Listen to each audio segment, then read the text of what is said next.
Et donc, je vous propose que nous commencions avec l'ordre du jour, à commencer par la première délibération qui consiste à adopter le compte-rendu du précédent Conseil. Est-ce qu'il appelle des commentaires? Si ce n'est pas le cas, il est adopté. Je vous en remercie. Nous allons commencer par 3 communications sans vote. Les 2 premières concernent la direction des espaces verts et la parole est à Philippe Durand. Oui. A l'air de... Ah si, c'est bon. Donc le premier, c'est une communication sur le lancement de l'appel à projet 2019 relatif aux jardins partagés. Pour rappel, les jardins partagés ont été lancés au début des années 2000, 2002-2003, avec Yves Contasso et Bertrand Delanoë. Actuellement, il y a à peu près 125 jardins partagés sur Paris, et il y en a environ 13 sur le 18e arrondissement qui ont la charte main verte. C'est-à-dire qu'il y a d'autres jardins partagés qui existent par rapport à des bailleurs sociaux ou autres, mais ils n'ont pas signé la charte main verte avec la ville de Paris. Maintenant, les jardins partagés sont aussi dans une nouvelle phase parce que bien souvent, les jardins partagés se sont construits sur des friches, dans des espaces un peu délaissés. Et maintenant, on voit qu'ils ont créé une convivialité, un besoin de respiration, d'être ensemble, de remettre de la nature dans la ville. Donc il faut aussi que nous réfléchissions à comment on inscrit les jardins partagés dans la durée, dans les aménagements publics, etc. Ce appel à projet, il va être lancé, il sera ouvert à l'ensemble des jardins partagés de Paris. Les associations pourront y répondre d'ici la fin mars 2019 et, une fois leur proposition étudiée, l'attribution des subventions sera soumise au vote de l'Assemblée du Conseil de Paris courant avril. La dépense correspondante est estimée à 15 000 € sur le budget de fonctionnement. Donc vous voyez bien que c'est des petites aides pour l'amélioration des jardins partagés. Les 15 000, c'est pas pour le 18e, c'est tout Paris. Donc il faut les encourager, mais ce serait bien de les encourager avec une somme un peu plus conséquente. La deuxième communication est sur l'événement « Faites le pari de la biodiversité ». Donc vous savez qu'aujourd'hui, le rapport du GIEC, le groupe d'experts intergouvernemental sur l'évolution du climat, a publié en octobre dernier un rapport sur la montée du réchauffement climatique et il a fait des estimations avec 1,5 degré. Et effectivement, tout ça réduit la biodiversité et ça fait peser des menaces sur la biodiversité terrestre et marine. Alors si ça augmente encore plus, là, effectivement, la biodiversité en prend encore un coup un peu plus. Ce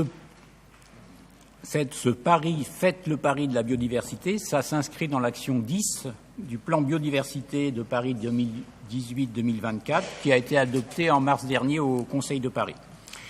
Et cette manifestation qui aura lieu du 12 avril au 18 juin, c'est celle qui a eu lieu en 2018.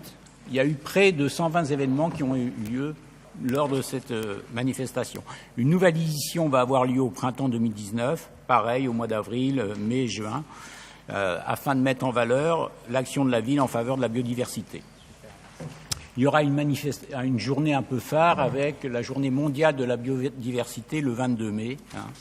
Et l'ensemble des acteurs et des actrices de la biodiversité pourront participer à cette programmation, pourront inscrire leurs événements sur un site dédié à cette histoire, et les mairies d'arrondissement seront associées à cette seconde édition. Un kit leur sera proposé pour aider à construire cet événement dans leur arrondissement respectif.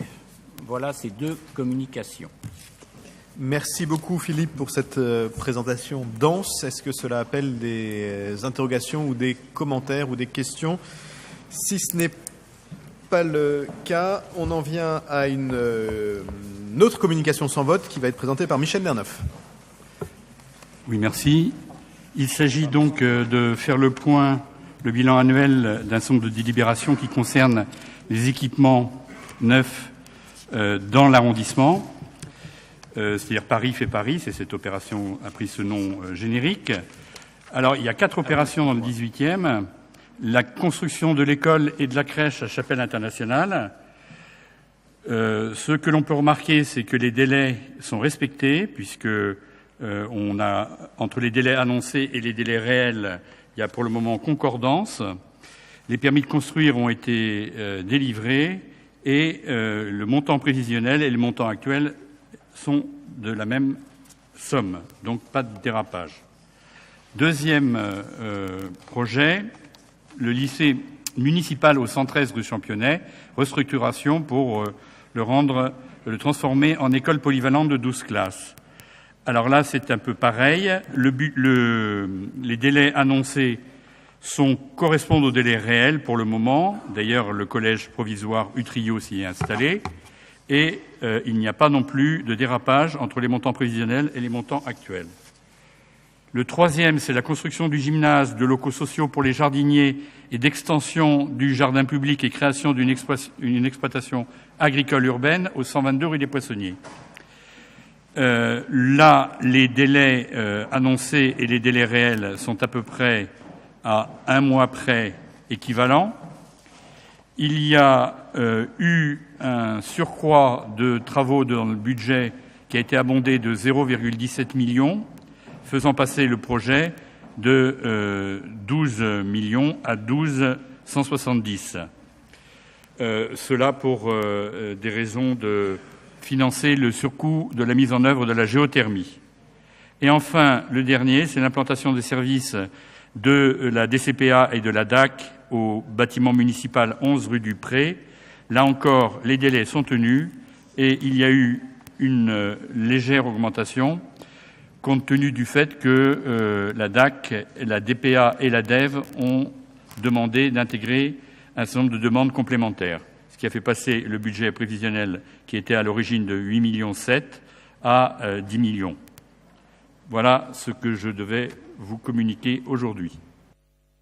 Merci beaucoup, Michel. On voit qu'il y a des beaux et d'importants chantiers qui se tiennent dans le 18e. J'en profite pour remercier les équipes du Collège Utrio qui ont fait ce déménagement et qui se sont installées dans des conditions. C'est jamais facile de déménager pour peu de temps et qui l'ont fait avec beaucoup de sens de l'accueil pour les élèves de ce collège.